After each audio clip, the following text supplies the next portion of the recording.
Finally, at the end of the day, we have Resurrection Remix version 6.0 Oreo 8.1 with us for this Moto E first generation phone. Yeah, it's unofficial build. Yesterday I got from Google Plus. It has all the features without any fail. So in this video, we will see the in-depth look about the Resurrection Remix version 6.0 unofficial build for Oreo 8.1 in the episode of in-depth look episode number 8. So, shall we?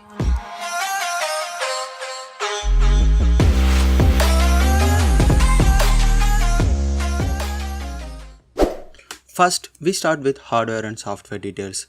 This unofficial Resurrection Remix version 6.0.0 March 29th build and March 5th security badge is running on Moto E first generation Gondor.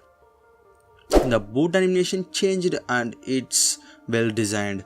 You has the dot in the center that catches small dots around. It do round and rotate. Finally, the logo appears. After the booting, we have Pixel Launcher, but it named as TroopChat Launcher.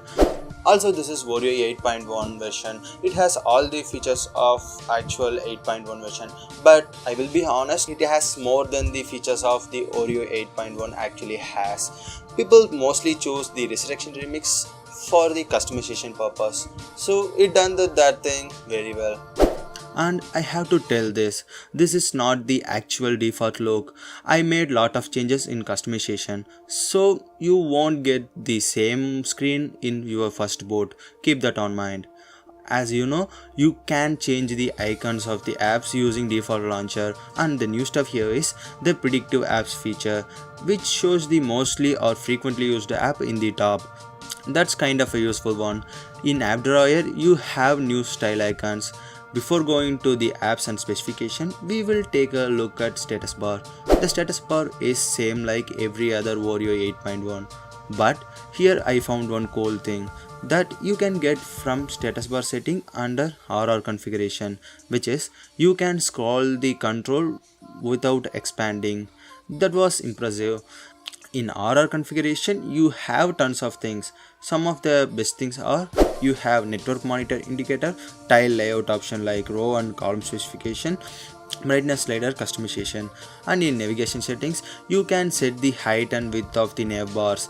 The greatest feature in RR is animations. There you can do customize in your each and every opening and closing operations. And in interface you have theming feature that allows you to change the Asian color of your settings or any other option text color. Other than these things, in settings you have normal stuffs which actual Oreo has in casual things. Also, in lot of custom ROMs you won't get the option for advanced reboot, but here you have by enabling the option in developer option. Now we see something about performance and bugs of this ROM build. Let's be honest, in most of the Oreo ROM I found two major issues, which is auto rotation and video recording. Video recording on this device is leavable, but auto rotation is must needed one. This ROM build supporting auto rotation, but video recording not working. Camera also little bit laggy, not well. Performance wise it's poor, very worst. It lag and it makes the device little bit warm every time. The music and audio was working perfectly, there is no issue. Also the sound and screen recording, audio equalization, everything working fine. Really good. But the battery performance wise not good. It drops the battery in 4 to 5 hours continuous usage. Also in every time it only stands for 4 to 5 hours. That's really big disadvantage of this build. And the notification LED also not working. Even while I charge my phone it's not emitting. That's not a problem, but yeah, I need it. The boot animation also too long while comparing to some other Oreo builds. The thing I found bad is if you install this ROM means you can't install OpenG apps. It's not ROM problem. While I'm trying to install G apps, the TWRP shows that error 70, which is insufficient memory space, even while installing Pico package. And this build does not have any web browser. That's not fair, so I can't use this build as in this device, because if I am choosing this one means I have to sacrifice lots of things. My suggestion is for to test the RR 8.1 you definitely should install this ROM, because it's worth to take a look, there is no doubt. And thanks to the developer for dedicatedly making this ROM for this device. This one is 2 to 3 years old phone, I know.